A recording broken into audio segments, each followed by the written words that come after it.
لوحنا الدم تاخندا واستولوا.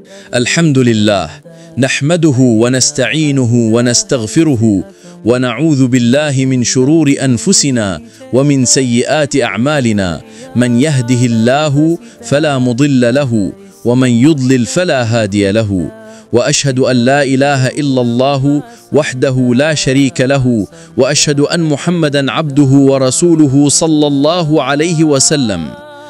সমস্ত প্রশংসা একমাত্র আল্লাহর জন্য, যিনি আমাদের সময়, জীবন ও সুযোগ দান করেছেন। আজ আমরা আলোচনা করব এক এমন জিনিস নিয়ে যেটা আমাদের চোখে তুচ্ছ মনে হয়, কিন্তু আসলে তা হলো আমাদের জীবনের মূলধন। তা হলো সময়। সময় অপচয়। সময় কি? সময় এমন এক সম্পদ যা একবার হারালে আর ফিরে পাওয়া যায় না। মানুষ টাকা হারালে আবার উপার্জন করতে পারে, কিন্তু সময় হারালে তা চিরতরে শেষ হয়ে যায়। সময় হলো মানুষের জীবন। তুমি যত সময় ব্যয় করছো, ততটুকু জীবন তুমি হারিয়ে ফেলছো। কোরআনের দৃষ্টিতে সময়ের গুরুত্ব।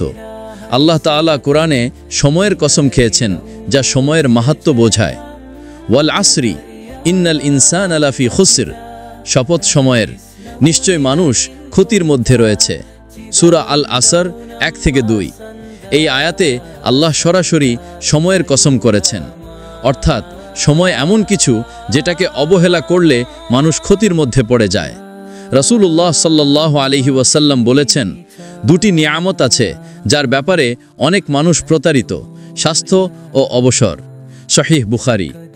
অর্থাৎ আল্লাহ দেওয়া সময় ও সুস্থতা, এই দুটি নিয়ামতের কদর অনেকেই জানে না।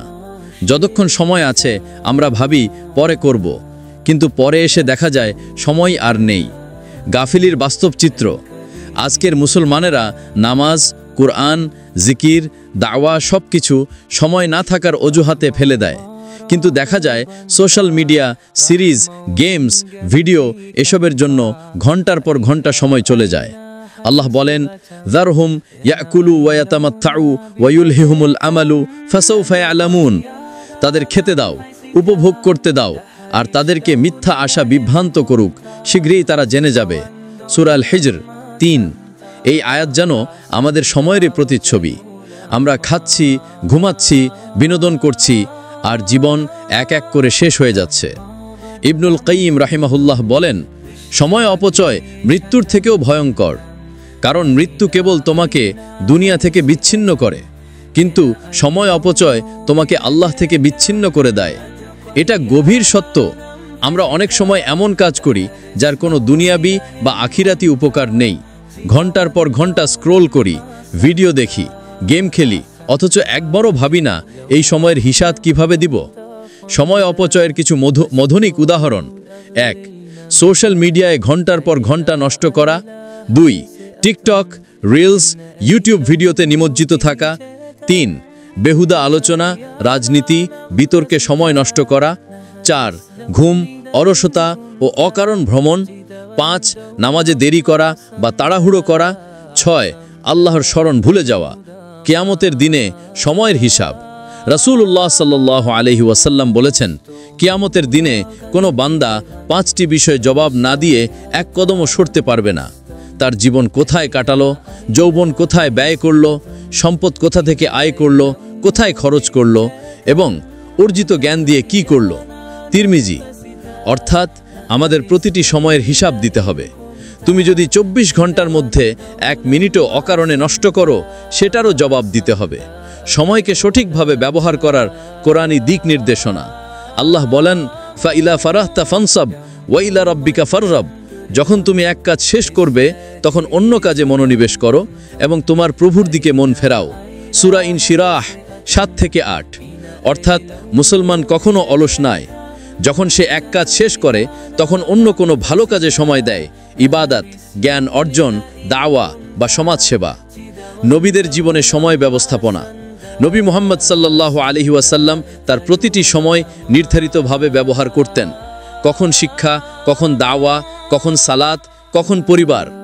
নবী ইব্রাহিম আলাইহিস সালাম সময় নষ্ট না করে প্রতিটি মুহূর্তে তাওহীদের দাওয়া দিয়েছেন।